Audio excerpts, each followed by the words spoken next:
Smart Tech avec BNP Paribas. Retrouvez des entreprises et des projets innovants.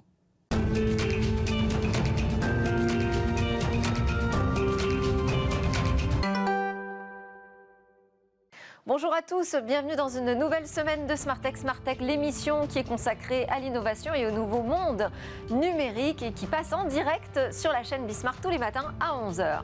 À la une, aujourd'hui, on va démarrer avec le pass sanitaire et les questions qu'il pose en matière de protection des données personnelles. Ce sera le sujet de l'interview avec Nicolas Samarc dans quelques instants.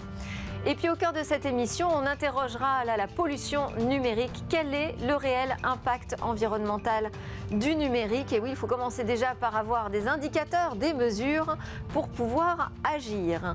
Et puis on retrouvera notre rendez-vous avec le biomimétisme ou quand la nature inspire les technologies. Avant de conclure par un reportage chez ceux qui font demain, on ira voir une start-up qui fabrique des ailes pour bateaux. Mais tout de suite, donc place à l'interview.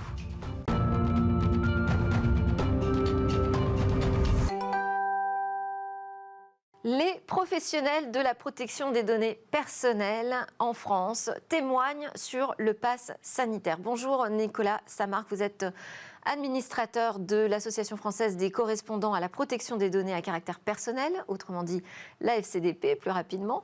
Vous êtes un spécialiste donc, de la protection de ces données privées, notamment dans le domaine de la santé. Et alors cet été, on a eu l'instauration du pass sanitaire qui a suscité donc, des interrogations chez les DPO. Les DPO sont vraiment les responsables de cette protection des données dans les entreprises. De quel ordre sont ces questionnements? Oui, alors tout à fait. Alors, au sein de la FCDP, on a une trentaine de groupes de travail, dont un groupe de travail dédié aux données de santé, et avec un réseau social professionnel qui nous a permis effectivement de recueillir les interrogations des DPO qui ont été au cœur du dispositif, puisque quasiment du jour au lendemain, en plein été, pendant les vacances, les grandes vacances scolaires, les DPO se sont mobilisés avec essentiellement les ressources humaines afin de définir les meilleures stratégies de mise en place de ce contrôle sanitaire. Alors, deux types de traitements, puisqu'il y avait... Parce que pour être tout à fait précis, les délégués à la protection des données personnelles existent dans les grandes entreprises, mais pas forcément dans toutes les entreprises. Donc, où est-ce que ça a posé le plus de questions et de problèmes? Alors les DPO, en fait, c'est l'obligation de désigner un DPO n'est pas que au regard de la taille de l'entreprise ou de l'administration, elle est également au regard des types de traitements mis en œuvre. Oui. Notamment dès lors qu'on va mettre en œuvre des traitements dits sensibles, qui peuvent l'être au regard de la nature de la donnée, données de santé, ou au regard des finalités. Par exemple, lorsque vous allez faire un scoring qui va permettre de donner un droit ou de retirer un droit à une personne. Mais là, si je prends le sujet donc, de ce pass sanitaire, qui donc est imposé pour rentrer dans des lieux publics, on va parler par exemple des restaurants. Les restaurants, j'imagine, n'avaient pas de DPO, effectivement. De DPO. Ils se retrouvent finalement à avoir une responsabilité sur des données de santé. Alors, effectivement, alors, grâce à notre organisation législative, vous savez que tout texte qui a un impact, qui va collecter des données à caractère personnel, doit faire l'objet d'un avis de la CNIL.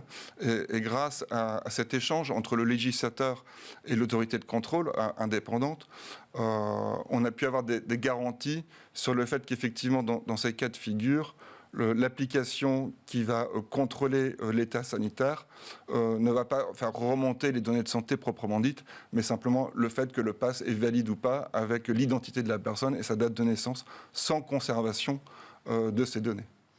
Alors, où est-ce que ce pass sanitaire donc, a pu poser question, voire problème, pour les responsables de la protection des données personnelles? Alors, on le retrouve essentiellement dans le monde sanitaire et médico-social, puisque là, vous avez une partie du personnel qui rentre dans l'obligation vaccinale. Donc, il faut bien faire la distinction, c'était le premier travail des DPO, de distinguer les deux types de traitements entre l'obligation vaccinale à l'encontre d'un certain nombre de personnels au regard de leur activité et l'obligation du pass sanitaire pour accéder à certains lieux. Ce sont vraiment deux traitements différents. Et donc, c'est ce premier travail de différenciation des traitements à mettre en œuvre avec des problèmes Pour la Ça pose des partie... problèmes techniques déjà, si Oui. vous différenciez comme ça les deux Oui. problématiques? Mais alors déjà, identifier la population concernée, ce qui dans un premier temps n'a pas été évident cet été. Et puis, Donc si on prend un exemple concret, dans un hôpital, recenser l'ensemble du personnel médical qui est soumis à cette obligation de vaccination, par Voilà. exemple. et le personnel administratif, par exemple, à l'accueil, Oui. au niveau de l'admission. Oui. Et puis on peut également penser aux vigiles qui seront Oui. dans les lieux d'accueil. Et puis,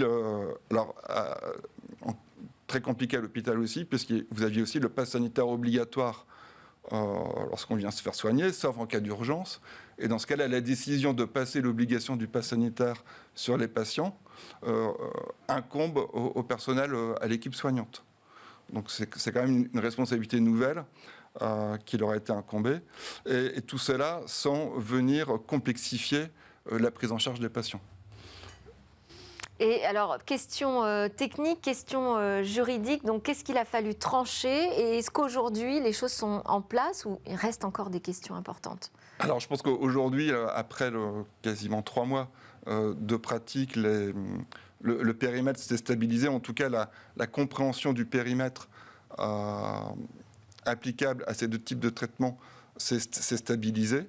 Il reste néanmoins, on a constaté certaines pratiques qui pouvaient poser problème et elles ont été, lorsqu'il y avait des DPO, rapidement identifiées pour les supprimer. Lesquelles? Où étaient les difficultés? Alors, on a par exemple la difficulté en fait des responsables de traitement, c'était de se constituer une preuve du contrôle. Notamment par rapport au personnel soumis à l'obligation vaccinale. Oui. Et alors, on a eu très peu de pratiques non conformes à la protection des données et de manière plus générale au RGPD, qui a consisté en fait à photographier le QR code. Donc, photographier le QR code, en fait, potentiellement, ça vous stockez de l'information qui n'est pas nécessaire, puisque le décret d'application précise qu'on ne doit conserver que le fait d'avoir contrôlé l'état vaccinal. Donc vous avez des petites subtilités qui, dans la pratique du contrôle, a pu poser des problèmes. Et comment c'est résolu? Alors c'est résolu par la tenue d'un registre avec des personnes habilitées. Donc c'est-à-dire que les DPO, avec les ressources humaines, ont mis en place un registre des personnes habilitées à contrôler. Et ce registre contient donc l'identité des personnes habilitées, la date de leur habilitation et le jour et l'heure des contrôles qu'ils ont effectués. Ça a généré, j'imagine, des complexités en termes d'organisation, mais aussi peut-être des inquiétudes en matière de sécurité de la protection des données? Oui, tout à fait. Et c'est pour ça qu'on peut vraiment, au niveau de la FCDP, saluer le travail de la CNIL sur le sujet. Et je reprendrai les propos de sa présidente, qui a rappelé qu'au regard du principe de proportionnalité en matière de protection des données, qui impose de ne collecter que des données adéquates, non excessives et pertinentes au regard de la finalité. Oui. Eh bien, ce principe impose que les impacts de ce dispositif numérique, qui est le pass sanitaire, au regard de la stratégie sanitaire globale, eh bien, ils soient contrôlés, analysés, étudiés de manière fréquente avec des données objectives afin de lever ce dispositif dès lors qu'il n'est plus nécessaire. Et vous travaillez avec la CNIL de manière rapprochée. Est-ce que la mise en place de ce pass sanitaire, vous avez pu le travailler aussi avec la CNIL? Alors, d'un point de vue concret, on n'a pas pu travailler... C'est allé trop vite? Ça allait trop vite, mais effectivement, au niveau de l'association, on a des réunions trimestrielles avec le service des DPO de la CNIL, où on établit tous les trimestres en fait un ordre du jour. Et donc, est-ce qu'il y a des suites, des réactions de la part de la CNIL, justement, suite aux remontées qui ont pu être faites? Est-ce qu'il y a des choses qui peuvent bouger à l'avenir sur ce type de pratique qui se met en place comme ça du jour au lendemain? Les pratiques, ça va être le fait que l'exécutif se dote de moyens, encore une fois, permettant un contrôle quasi en temps réel avec ces données objectives. On retrouve votre deuxième sujet de la pollution, où c'est vraiment la data qui est importante, de mesurer l'impact, encore une fois, de ce dispositif en temps réel pour analyser sa pertinence ou non au regard de la stratégie sanitaire. Et voilà. Et la difficulté, c'est d'avoir ces données en temps réel, de déterminer les seuils pour la continuité de cette crise sanitaire et puis peut-être d'autres pandémies. Au niveau européen, vous avez le même type de retour? Alors au niveau européen, en Belgique, il y a des discussions sur un pass sanitaire. le débat encore un peu flou, ce serait plus une mise en place au niveau des bourgmestres. On a vu d'autres pays comme la Suède qui ont eu le débat et qui au final n'ont pas adopté le pass sanitaire. Donc aujourd'hui, je pense qu'au niveau de l'Union européenne, on est sur des prises de position hétérogènes. Merci beaucoup Nicolas Samarc, administrateur de l'AFCDP, donc qui représente les professionnels de la protection des données en entreprise et dans les organismes d'ailleurs publics et privés. Vous nous avez éclairé sur les problématiques que posait ce pass sanitaire. Maintenant, autre problématique, c'est celui de l'impact environnemental du numérique. Dans sa récente feuille de route numérique et environnement, le ministère de la Transition écologique explique qu'il y a 2 enjeux dans ce domaine. D'une part, la maîtrise de l'empreinte environnementale du numérique et puis d'autre part, l'utilisation du numérique comme levier pour la transition écologique. Alors dans ce Tech Talk, on va s'intéresser au premier point. On va tenter d'appréhender ce réel impact environnemental du numérique avec mes experts. Aujourd'hui, Myrto Tripathi, spécialiste énergie-climat. Vous êtes cofondatrice chez Isotrope Énergie, un fournisseur d'électricité qu'on appelle alternatif d'ailleurs, fournisseur, parce que vous n'êtes pas producteur vous-même, vous proposez en fait aux grands groupes, aux entreprises des offres ou 100% nucléaire ou bas carbone.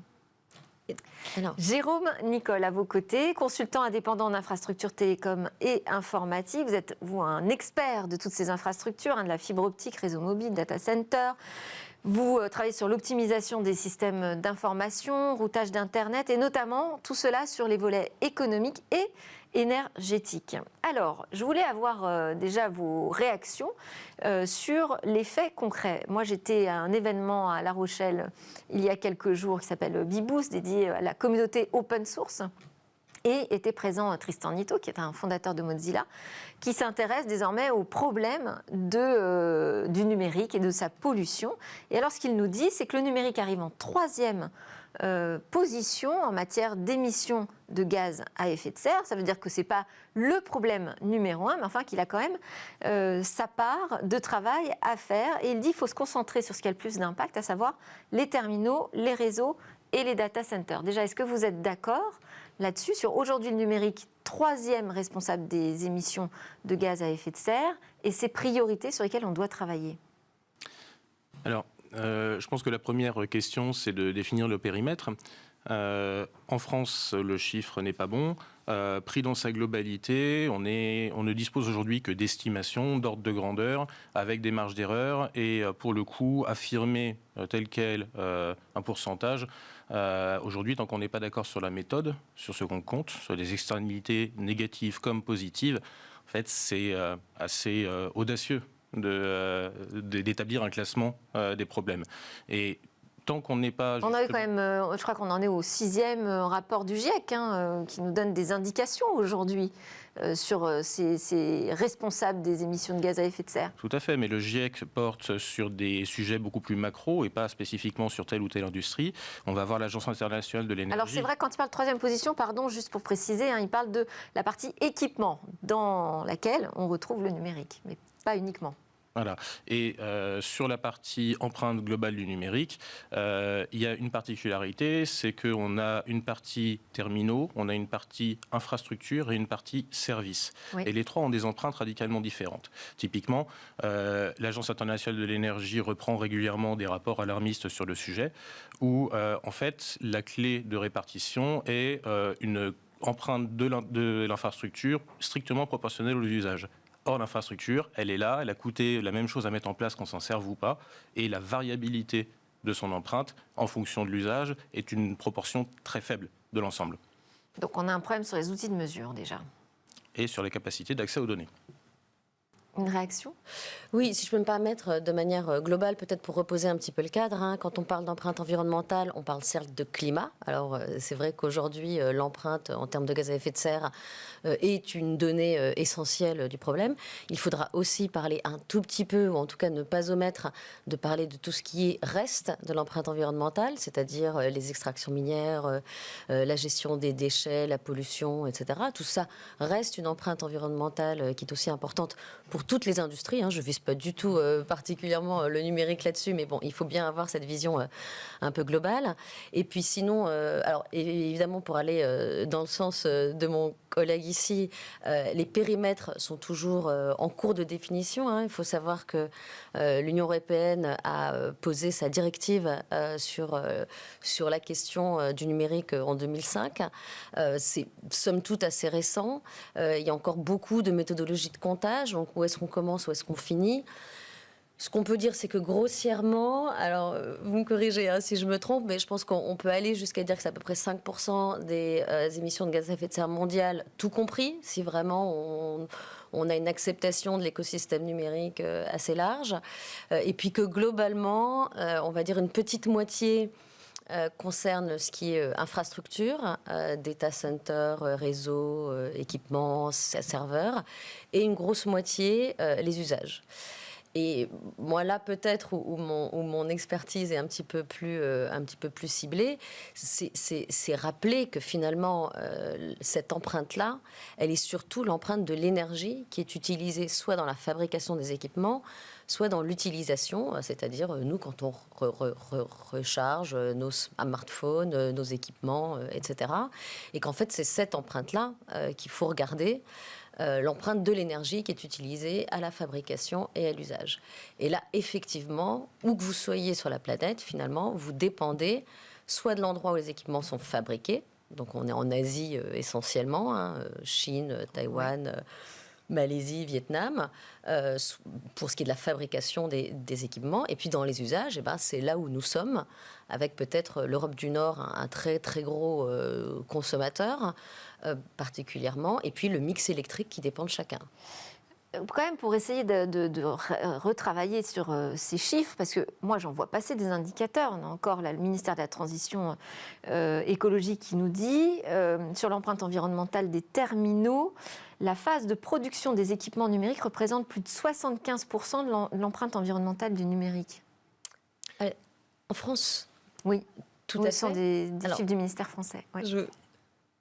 Alors, en France, excusez-moi, en France, parce que effectivement, l'électricité en France, vous le savez peut-être, est extrêmement bas carbone. On est à 92% d'électricité bas carbone en France, notamment grâce à notre très important parc nucléaire, 75% de la capacité installée, complété par de l'hydroélectricité, qui elle aussi est très bas carbone. Le nucléaire, énergie la plus bas carbone de France. Donc à partir du moment où notre électricité est très bas carbone, la part d'empreinte gaz à effet de serre des usages est très réduite. Oui. Et donc, comparativement, forcément, la partie équipement devient très élevée. Donc le problème, c'est effectivement la production d'énergie qui n'est pas verte et qui ne se passe pas chez nous, mais plutôt en Asie. Vous êtes d'accord avec... pas bas carbone. Oui. Parce que vert a des acceptations. Vous avez raison, précis, c'est le sujet. Alors moi j'y ajouterais quand même une difficulté, encore une fois, à établir des chiffres, c'est que la plupart des données fournies par les industriels ne sont pas forcément sincères. Notamment, et pourquoi cela ? Parce qu'elles constituent des secrets industriels ou commerciaux, pour la plupart, et que ce soit au niveau d'un producteur de matériaux, donc extraction minière, il va évidemment pas donner sa facture de pétrole pour faire tourner les tracteurs, au niveau d'un fabricant d'un opérateur de data center, son PUE, c'est-à-dire son efficacité énergétique, est vraiment un argument stratégique qu'il va tendre à peu diffuser. À part certains qui sont particulièrement vertueux et qui le revendiquent, il se trouve qu'on a les data centers les plus efficaces en termes de carbone en France, et que ça en fait un pays très attractif. Mais dans le monde, il est un fait peu connu, c'est que chez nous, les data centers consomment majoritairement sur la grille, parce qu'elle est décarbonée, et on a des groupes électrogènes qui interviennent en secours. Dans notre pays, c'est l'inverse. Oui. Ils fonctionnent au pétrole. Et d'ailleurs, on voit des engagements de plus en plus importants de la part des fournisseurs de cloud, en fait, et qui possèdent des data centers gigantesques un peu partout dans le monde. Aujourd'hui, leur positionnement sur cette empreinte carbone zéro, c'est ça qui est la promesse aujourd'hui qui est faite, que ce soit par les acteurs américains ou les acteurs européens. Est-ce qu'elle vous semble un argument de communication ? Est-ce que ça vous semble aller dans le bon sens ? Est-ce que ça a une véritable efficacité sur l'empreinte environnementale du numérique ? La question, c'est est-ce qu'on fait confiance à ces chiffres ? Parce puisqu'elles n'ont pas d'obligation légale aujourd'hui à fournir des données opposables. Et les promesses qui sont faites aujourd'hui ne semblent physiquement pas tenables, et les données qui sont disponibles, alors sous sceau de confidentialité aujourd'hui, Ouais. en tout cas, tendent à indiquer que il y a quand même beaucoup de joueurs de flûte dans leurs services de communication. Mais quand vous dites que ce n'est pas tenable, je voulais vous faire réagir aussi, Myrto Tripati, là-dessus. Avoir une activité économique de production qui soit zéro, enfin bilan carbone zéro, c'est possible ou c'est pas possible aujourd'hui ? Alors écoutez, c'est possible, en tout cas c'est souhaitable, et je pense très sincèrement que ça sera possible. Est-ce que ça l'est tout à fait aujourd'hui ? J'en suis pas sûre. Une chose est certaine, c'est qu'en France on est plutôt bien placé pour y arriver. D'abord parce qu'encore une fois ce sont des activités qui sont très électriques. Je ne sais pas si ça se dit, enfin, en tout cas très consommatrice en électricité, et pas forcément en énergie, en électricité, notamment tout ce qui est numérique et digital. C'est un petit peu comme vos appareils électroménagers, c'est ce qu'on appelle de l'électricité spécifique. Ce sont des appareils qui ne savent fonctionner qu'à l'électricité, donc vous ne pouvez pas les faire fonctionner avec autre chose. Et effectivement, dans un pays comme la France, mais vous allez aussi avoir le cas en Norvège par exemple, avec l'hydroélectricité, ou en Islande avec la géothermie. Pourquoi est-ce que je prends ces pays-là ? C'est parce que leur source d'électricité est extrêmement bas carbone. Et du coup, ils ont ces vraies tendances, notamment sur les latitudes un peu plus élevées, à héberger les data centers, à héberger tous ces gros équipements très consommateurs d'électricité qui ont besoin de beaucoup de refroidissement, de choses comme ça. Et ça permet de faire descendre la facture environnementale, en tout cas climatique. Donc plus vous êtes sur un mix électrique de pays décarbonés, le mieux vous vous portez. Après, quand vous n'avez pas cette chance, entre guillemets, ou alors que vous avez délocalisé peut-être dans des endroits où le mix électrique était bien plus carboné, par exemple en Chine. Donc c'est un des enjeux de la réindustrialisation. En Chine, vous avez 70% de l'électricité qui est très carbonée, dont 50% au charbon. Tout ce qui est fabriqué en Chine va avoir une empreinte carbone extrêmement élevée du fait de la fabrication, du mix électrique qui sous-tend la fabrication. C'est quand même une mauvaise nouvelle, puisque même la Chine fabrique pour le monde entier. Et notamment, par exemple, plus de 90% des panneaux solaires photovoltaïques sont fabriqués en Chine sur base d'électricité extrêmement charbonnée. Donc c'est tout l'enjeu de rapatrier aussi ces industries-là sur des mix électriques plus vertueux, comme celui qu'on a en France. Et puis aussi d'aider ces autres pays à faire baisser. Maintenant, vous avez des grands groupes comme Apple, par exemple, qui ont décidé de créer leur propre petit parc de production d'électricité décarbonée. Donc encore une fois, on a quoi ? Je fais un petit peu de pédagogie en électricité décarbonée. On a parmi les renouvelables, vous avez l'hydroélectricité, l'éolien et le solaire. L'éolien et le solaire étant intermittents, donc ayant besoin de s'adosser à une énergie plus soutenue, continue dans le temps. Et puis ensuite, vous avez le nucléaire, qui est une énergie fissile, qui n'est ni fossile ni renouvelable. C'est encore une troisième catégorie. Sachant que dans les renouvelables, tout ce qui est bioénergie est très carboné. Quand elle n'est pas renouvelée, ce qui n'est quand même pas systématique, loin s'en faut. Donc du coup, voilà, on est sur ces choix-là. Et donc, quand vous n'êtes pas sur un réseau décarboné, à vous de constituer votre propre source de production si vous en avez les moyens et la capacité. Il y a des choses assez créatives aussi. Moi, j'en ai entendu parler il y a même des années de data centers qui allaient pouvoir à la fois réchauffer et refroidir des immeubles, des appartements. Pourtant, on ne voit pas ces initiatives vraiment fleurir. Alors, là, je ne peux parler que du marché français. En fait, les problématiques sont à la fois techniques et administratives. C'est-à-dire qu'on a toutes les contraintes d'installation classée pour la protection de l'environnement qui impliquent des démarches administratives lourdes, des collectivités territoriales qui ont leurs propres exigences, notamment en termes de timing, de communication, et puis des contraintes techniques. Elles ont plutôt intérêt à communiquer là-dessus. Oui, mais il faut que ce soit dans les bonnes échelles de temps politique. Et on a, pour le coup, un problème technique qui est que l'eau qui va sortir d'un circuit de refroidissement de data center va être à 22, grand mieux 25 degrés. C'est pas suffisant pour faire du chauffage urbain.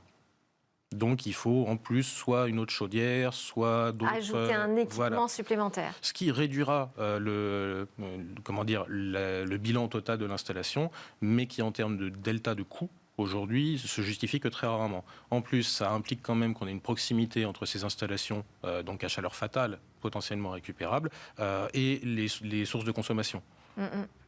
Là aussi, donc, une question de données. De données À récupérer. et de règles d'urbanisme.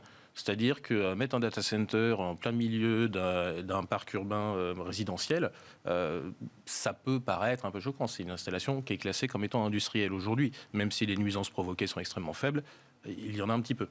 Alors, on a parlé... Oui, pardon. Non, c'était juste pour ajouter un tout petit complément à ce que vient de dire Jérôme. Effectivement, en fait, c'est une question de flux physique aussi.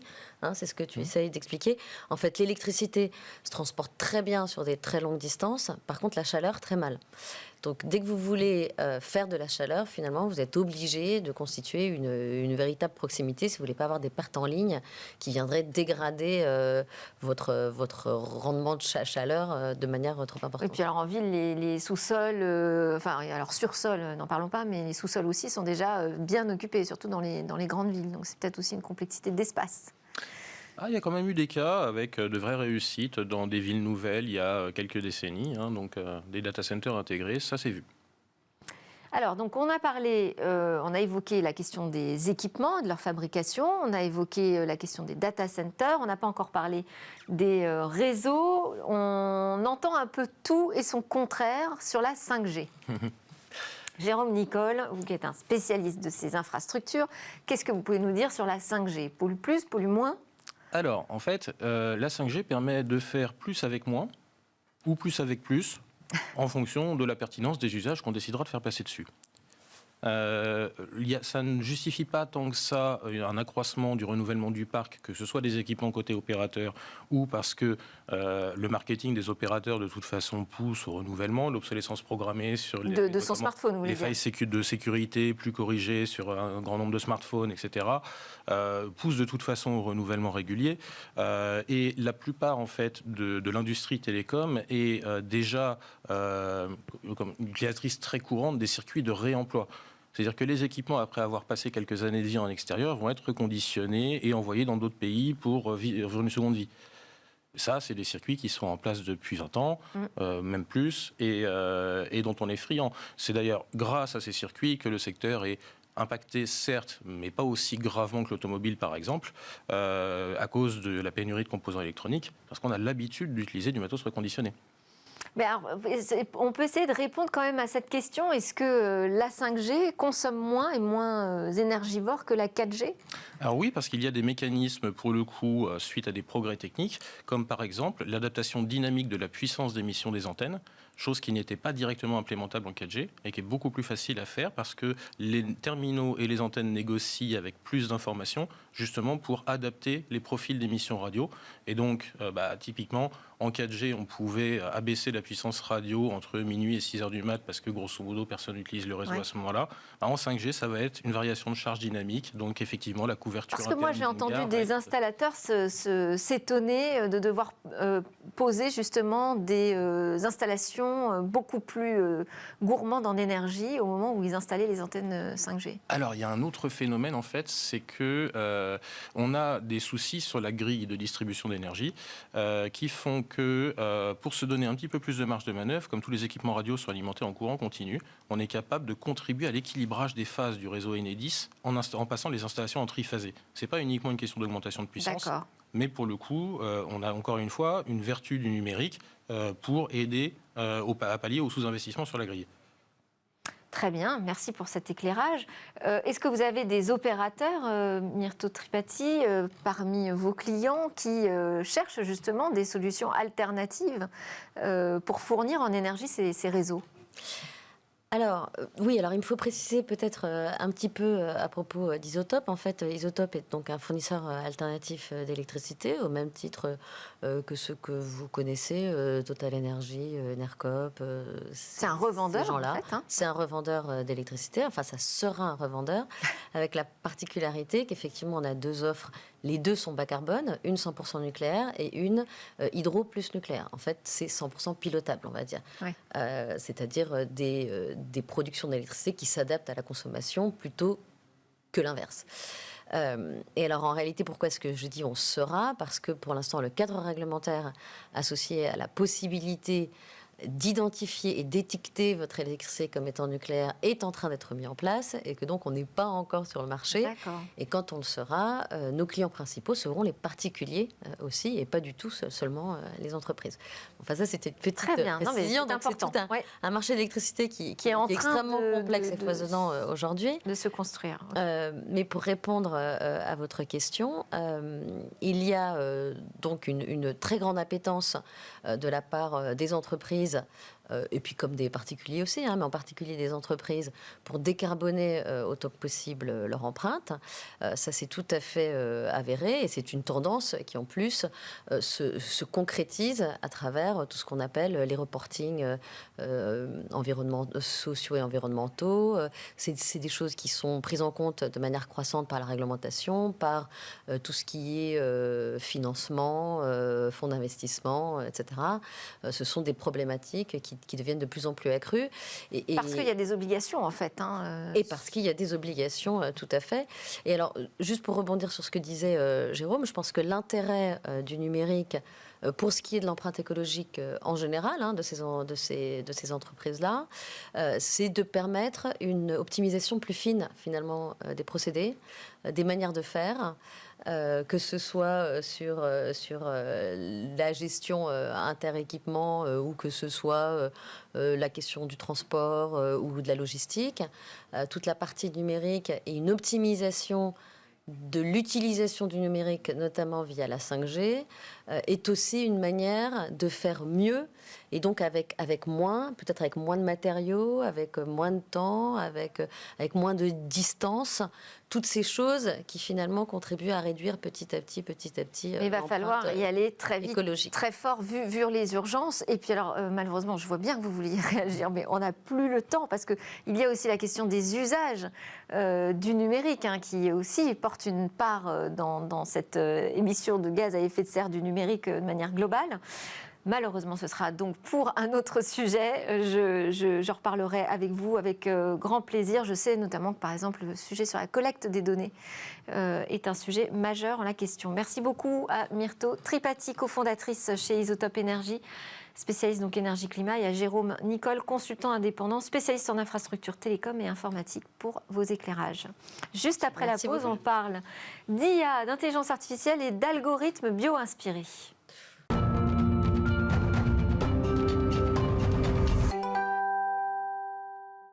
Et nous voilà de retour sur le plateau de Smartech que vous regardez à partir de 11h en direct sur la chaîne Bismart. Dans cette deuxième partie de l'émission, on va partir à la découverte de ceux qui font demain, et notamment une start-up qui fabrique des ailes pour des bateaux. Mais d'abord, nous avons rendez-vous avec le biomimétisme, ce rendez-vous avec la nature en fait. Et Anthony Pansard, analyste scientifique chez Bioxégie, qui m'a rejoint en plateau. Bonjour Anthony. Bonjour Delphine. Aujourd'hui, on va parler d'intelligence artificielle et donc d'algorithmie bio-inspirée, donc inspirée du génie de la nature. Tout à fait. On va parler d'intelligence artificielle et de comment est-ce que le biomimétisme peut nous aider sur ces sujets. D'accord. Alors, on en est où déjà sur l'intelligence artificielle ?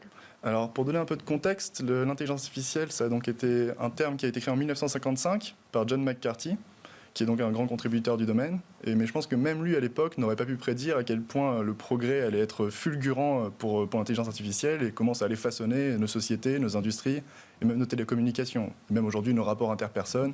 C'est-à-dire que vraiment, ça a imprégné tous les aspects de notre société depuis.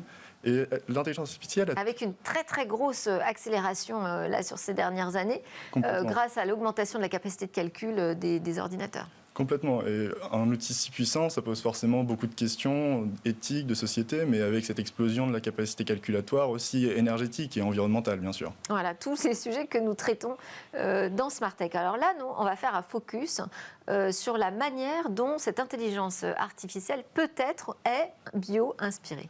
Oui, tout à fait. Pour donner je voulais donner un exemple d'abord de comment est-ce qu'elle a pu nous surprendre dans ces dernières années. Oui. En 2017, on a battu le champion du monde du jeu de Go, Keiji, Donc c'était très surprenant parce qu'en fait c'est un jeu où l'IA avait beaucoup de mal a priori. 20 ans avant, une IA battait Garry Kasparov, le champion du monde des échecs, et à cette époque-là, on ne battait même pas un débutant avec un algorithme à ce jeu-là. Donc ça a été vraiment une grande surprise, et c'est comme ça dans tous les domaines. Dans les 20 dernières années, les capacités, les domaines d'application ont explosé, et ça a créé des rêves, des craintes, et en particulier dans ces rêves qui ont gagné beaucoup de traction ces dernières années, il y a la voiture autonome. Donc c'est vraiment un grand rêve qu'on a depuis des années et que des personnes qui innovent tous les jours cherchent à mettre en place. Et j'aimerais vous montrer comment le biomimétisme... Alors c'est ce que j'allais dire, parce qu'on parle souvent de réseau de neurones oui, bien sûr. pour l'apprentissage machine. Donc on sent qu'il y a une bio-inspiration forcément inhérente à l'IA. Bien sûr, et l'intelligence artificielle, ça s'oppose à l'intelligence naturelle. Donc l'idée, c'est que nous, l'intelligence qu'on connaît, c'est l'intelligence que la nature crée depuis des millions d'années et teste. Donc elle a une avance considérable par rapport à nous qui n'avons créé de l'intelligence que depuis quelques décennies finalement. Et donc c'est assez logique de s'en inspirer. Et on pense chez Bioxégie qu'un des meilleurs systèmes d'information qui existe, c'est peut-être celui qu'on a tous dans notre tête, finalement, notre cerveau, qui nous a permis de créer une civilisation et de nous élever au sommet de la chaîne alimentaire et d'être là aujourd'hui. Mais alors, l'image de notre cerveau humain, on voit bien à quoi ça peut ressembler. En revanche, on ne connaît pas très bien encore ce cerveau. Oui, complètement. Notre cerveau, il a accompli des prouesses en termes d'efficacité énergétique. Il faut dire qu'il ne consomme que 20 watts. C'est beaucoup moins que le spot qui est en train de m'éclairer actuellement, par exemple, ou qu'à n'importe quel ordinateur. Et on a aussi des prouesses en termes de capacité d'abstraction. On apprend à partir de très peu d'exemples. L'algorithme qui bat Kedgier en 2017, il s'était entraîné sur 30 millions de parties, alors que, bien sûr, son adversaire n'avait pas eu le temps en une vie d'en faire 1%. Donc c'est des capacités que le cerveau a et qu'on peine à comprendre finalement. La neurologie cherchera toujours à élucider ses secrets de quels sont les moyens par lesquels il y arrive. Et c'est d'ailleurs des sources d'inspiration très importantes en algorithmie bioinspirée, ces théories neurologiques de comment est-ce que notre cerveau réussit à être aussi efficace, à résoudre des problèmes aussi variés avec aussi peu d'énergie, en étant entièrement biodégradable. Et donc avec ces capacités d'abstraction et d'adaptation à des nouveaux problèmes qu'on ne trouve pas dans l'intelligence artificielle. Et donc c'est pour nous une inspiration particulièrement puissante qui, entre autres, peut nous servir pour la voiture intelligente. Et j'aimerais vous parler d'un article c'est-à-dire Oui. Expliquez-nous. J'aimerais vous parler aujourd'hui d'un exemple qui a été conçu pour la voiture intelligente. J'ai récemment en fait vu un article de The Economist en septembre qui posait la question, qui peut sembler triviale, est-ce qu'une voiture autonome est plus intelligente qu'un enfant de 7 mois Et on ne laisserait pas un enfant de 7 mois conduire sa voiture, bien sûr, mais c'est une question très pertinente sur un point. C'est une capacité que les enfants acquièrent aux alentours, dans leur première année de vie, et qu'on s'en rend compte quand on côtoie des enfants en bas âge, c'est la permanence des objets. Donc, Qu'est-ce qu'on appelle la permanence des objets ? Donc la permanence des objets, si là je sors mon téléphone et que je le mets sur la table, vous, puisque vous avez plus que 7 mois, quand je le remets dans ma poche, vous comprenez qu'il n'a pas disparu de ce monde, mais qu'il existe encore, et que si je pourrais peut-être être amené à le ressortir de ma poche, ce ne serait pas très surprenant. Un enfant en très bas âge ne va pas comprendre ça, et un objet qui sort de son champ de vision, il va penser qu'il a disparu pour toujours. Et ça peut être aussi le cas, en fait, des voitures autonomes qui n'ont pas forcément cette notion de permanence des objets.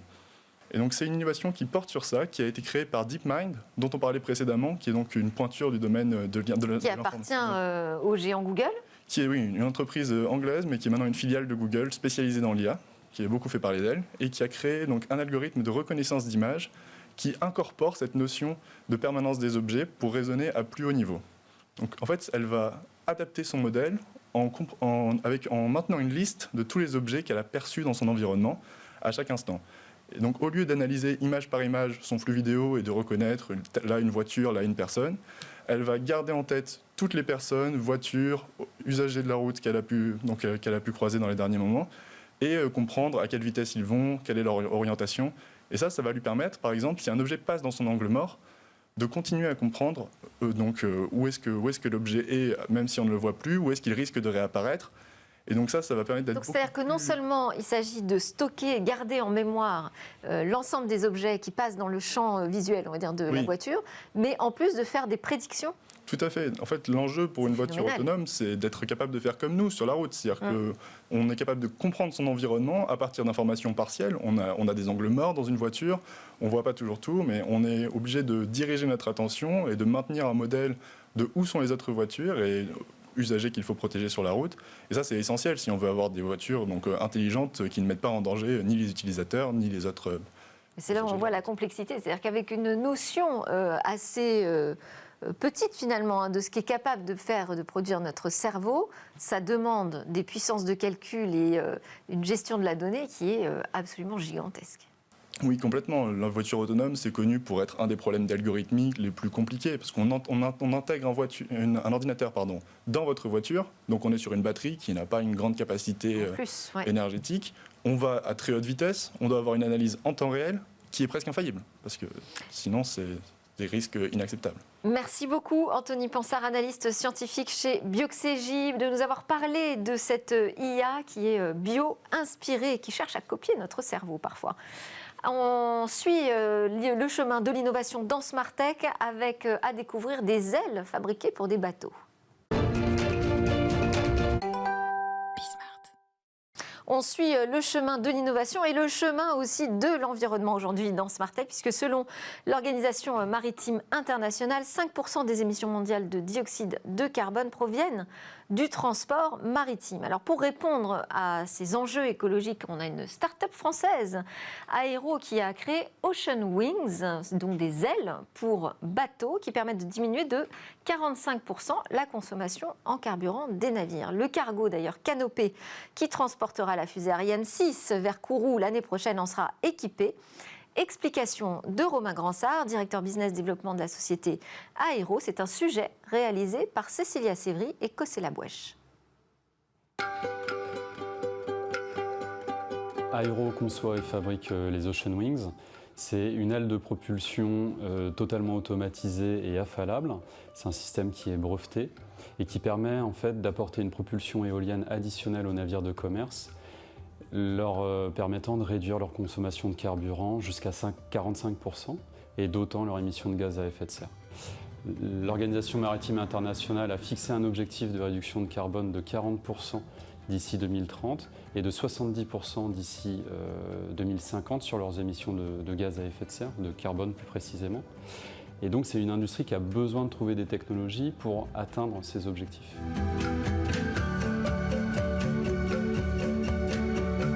Les Ocean Wings, ce sont des ailes de propulsion à 2 éléments. On a un mât principal qui est ce qu'on appelle un mât autoporté, c'est-à-dire qu'il n'y a pas de haubanage de câbles métalliques pour le retenir, et donc ça permet à cette aile de tourner à 360 degrés. C'est une aile qui a 2 éléments issus des concepts aérodynamiques de l'aéronautique. Ça permet en fait de créer une fente, d'optimiser l'écoulement de l'air et de générer plus de portance, plus de puissance dans la propulsion. C'est une aile qui est affalable, c'est-à-dire qu'on peut faire descendre la membrane, qui sont des membranes souples, sur ces 2 éléments.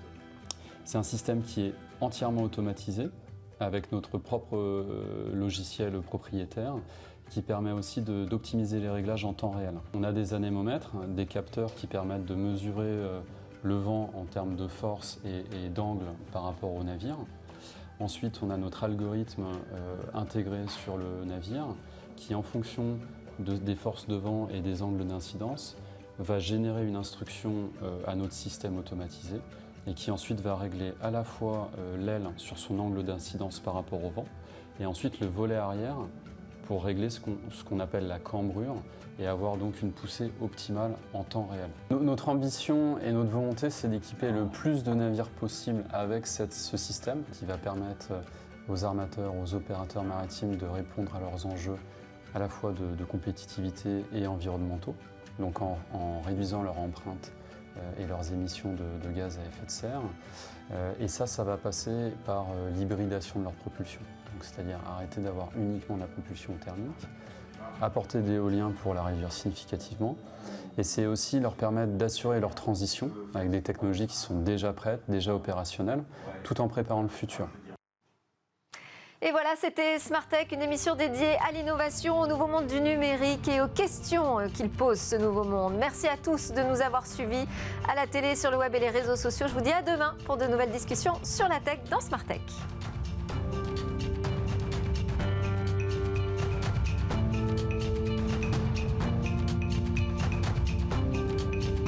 Smart Tech avec BNP Paribas. Retrouvez des entreprises et des projets innovants.